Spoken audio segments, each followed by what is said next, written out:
باسی بنبەستی پەرمانی کوردایەتی. دەنگەکان هەمویان گوێ نەکراونەتەوە، بەڵام لە 1985 ڕاگەێنراوە. لە 1950 تری ماوە کە 250,000 دەنگە، جارە نازانن چۆنی تەوزیعەکەنەوە، چەند ڕۆژێک تێپەڕ بووە یان مدەتێکی زۆر تێپەڕ بووە بەسەر ئەو مەوعیدەیە کە ئەبوایە هەموو نەتیجەکان ڕابگەێنن. پارتی پشکی شێری بەرکەوتووە کە العادە 44 یا 45 کورسی هەیە و یەکێتیش 22 کورسی هەیە یا زیاتر، بە هەردووچیان 20 کورسی تەزویریان دەستکەوتووە. گۆڕان سێەمە و نەوەی نوێ چوارەمە کە 9 کورسی هێناوە، دوای ئەو کۆمەڵ 8 کورسی هێناوە، دوای ئەو بەرەی ئیسلاح کە یەکگرتوو بزوتنەوەی ئیسلامین 6 کورسیان هێناوە، ئەوانی تریش کەمتر.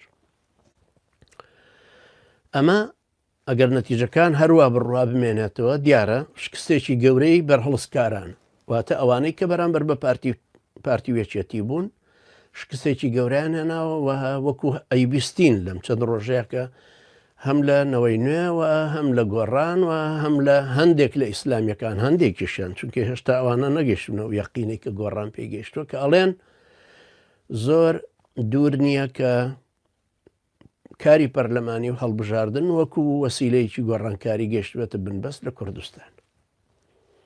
ئەم قسەیە ئەبایە زووتر بیان کردە. و من تەسەوری ژەکەم کە ئەو زەمەنی نەوشیرا مستەفا وردە وردە خۆی ئەگەیشتە ئەم قەناعەت.